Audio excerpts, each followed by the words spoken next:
Racism and discrimination are dark realities of our society. For Marcus Johnson, this reality was painfully reminded when he was arrested by a police officer for no reason. However, the course of events quickly changed when Marcus's identity was revealed.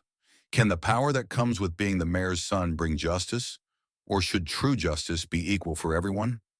Oakwood was a medium-sized American city that prided itself on its quiet streets and well-maintained parks.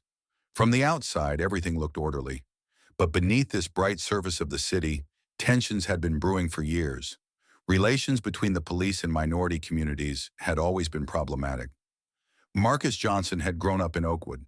The 26-year-old black man worked as a successful software engineer at a technology company in the city. But for Marcus, living in Oakwood had always evoked mixed feelings. On one hand, it was his home, and on the other hand, it was a place that constantly reminded him that he was a stranger. On Friday evening, at the end of a normal day, Marcus left work, placed his laptop in his backpack, and began walking home. He usually left the company, got a coffee at the corner cafe, and then walked home through Oakwood Park. It was around 7 p.m., and the sky had just begun to darken. As Marcus was walking on the sidewalk by the edge of the park as usual, he noticed a police patrol car slowing down beside him. He tensed instinctively, but continued on his way, hoping the police were just doing their daily patrol routine. However, the police car continued to follow him slowly. Marcus hesitated between continuing and stopping to ask what was going on. Finally, he decided to look over his shoulder and nod slightly in greeting. At that moment, the driver's door of the patrol car opened, and a white police officer got out of the car. "Hey, you! Stop right there," he called out. Marcus stopped and slowly turned around. "Yes, officer? Is there a problem?" Officer James Parker fixed his eyes on Marcus. "What are you doing here?" "I'm going home, officer. I just left work," said Marcus, trying to stay calm. He had experienced such situations before and knew how to behave. Stay calm, don't panic, give clear answers. "Can I see your ID?" asked Parker, approaching Marcus. "Sure," said Marcus, slowly reaching for his backpack. "My wallet is in my bag." "Keep your hands where I can see them," Parker suddenly shouted, moving his hand toward his gun. Marcus froze, his hands in the air. "Officer, I was just reaching for my bag to get my ID, as you asked." "You reach for your bag when I tell you to," said Parker, moving even closer to Marcus. "What are you carrying in that bag?" "Just my laptop and work stuff," said Marcus, his heart racing. "You can check if you want." Parker forcibly took Marcus's bag and looked inside. There was nothing but a laptop, a few files, pens, and a water bottle. "What are you doing out at this hour?" he asked in a stern voice. "I just told you, officer. I'm going home from work.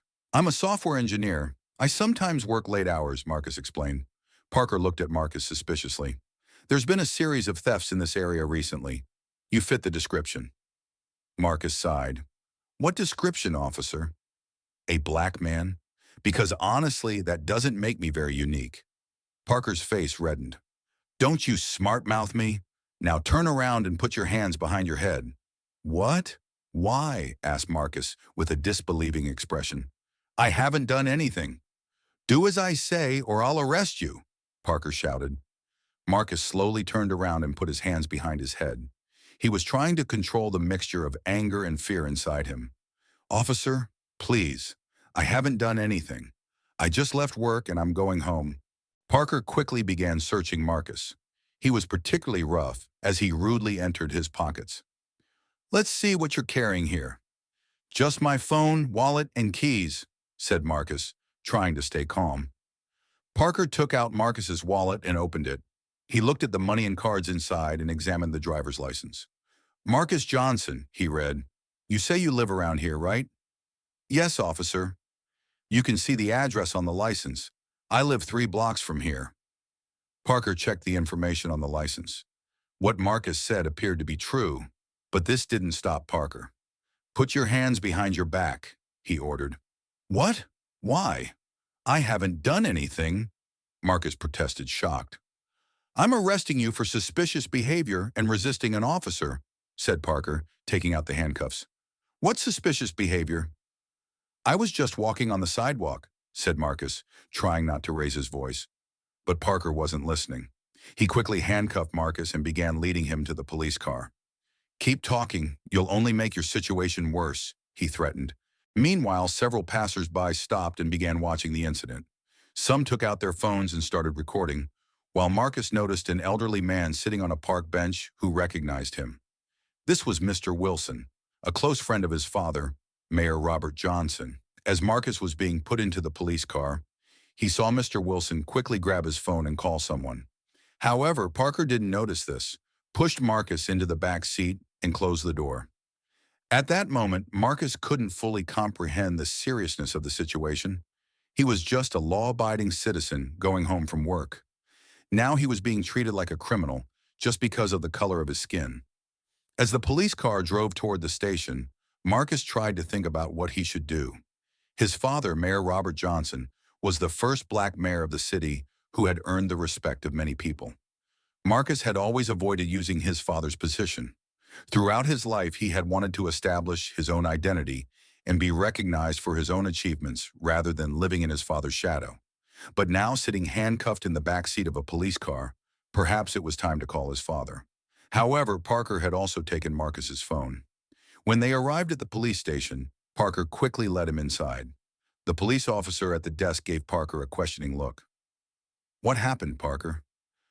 "Suspicious behavior, resisting an officer," Parker answered briefly. "Search him, take his fingerprints, and put him in a cell."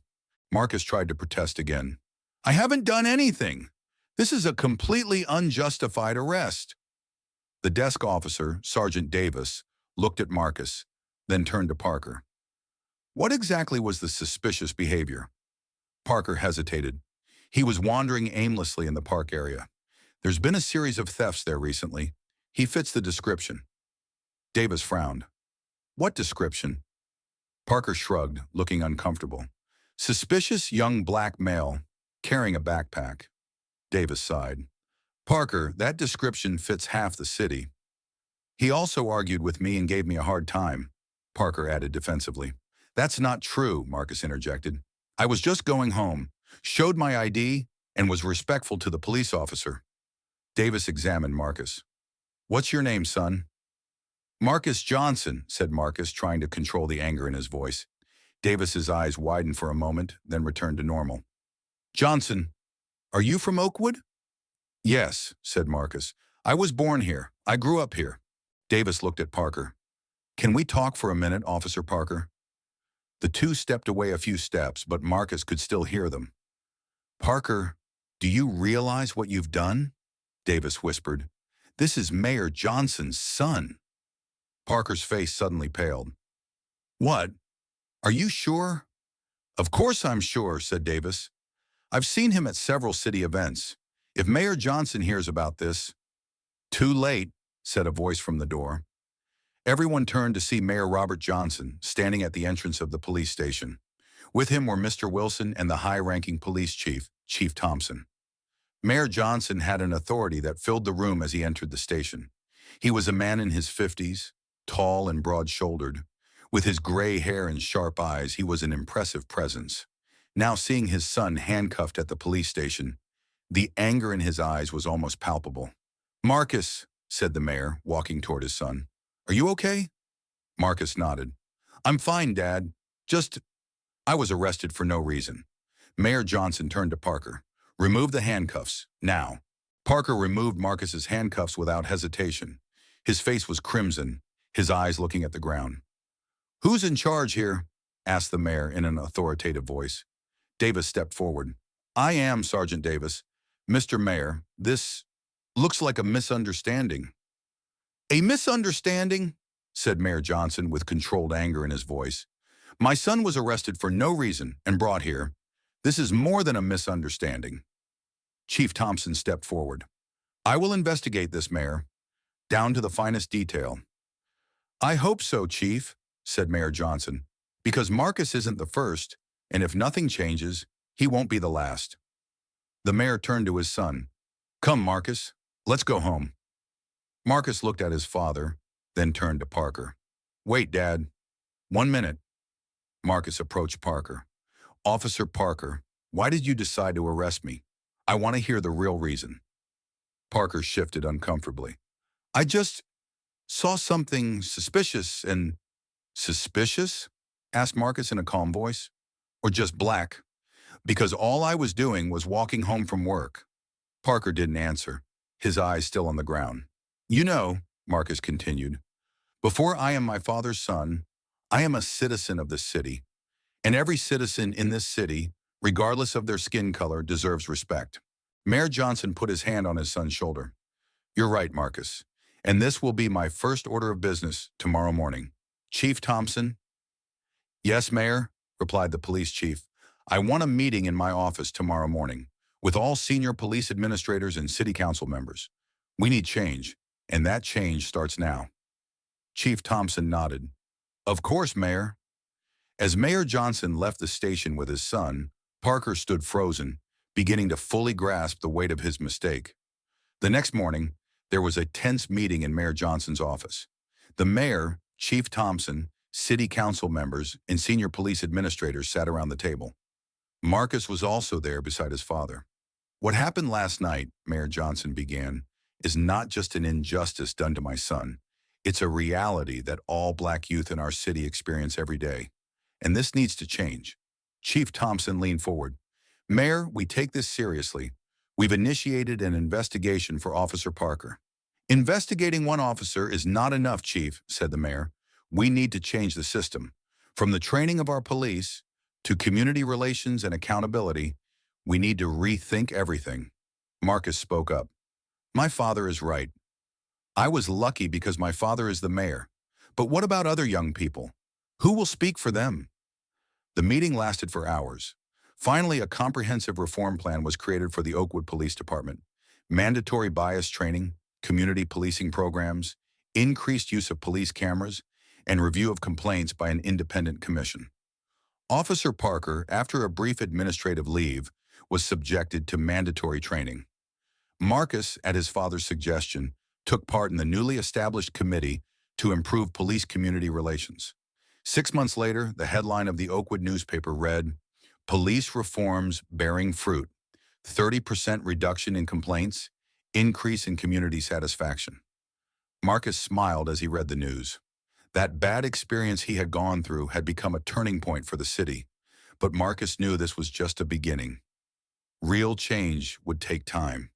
That evening, Marcus and Mayor Johnson were sitting on a bench in Oakwood Park. As the sun was setting, Marcus turned to his father. Do you think it's really changing, Dad? Or is it just a superficial change? Mayor Johnson thought for a moment. Change is always slow, son, but it has begun, and beginning is better than not happening at all. I wish everyone was as lucky as I am, said Marcus. I wish every person who was unjustly arrested had a mayor father who could make their voice heard. That's why you and I are here, Marcus, said the mayor, squeezing his son's shoulder. Speaking for those who cannot make their voices heard is our responsibility. Marcus nodded, his eyes shining with determination. The injustice he had experienced that night had made him stronger and more determined. And perhaps, just perhaps, this story could serve as a source of inspiration for others, as an example of how real change could begin. And so, from a bad experience, good was born for a community. And injustice became the beginning of a new path to justice. And the story of a mayor's son became a powerful reminder of the fact that everyone deserves justice. If this story moved you, don't forget to subscribe to our channel, turn on notifications, and stay with us for more inspiring stories. Thank you, and I'll see you in the next video.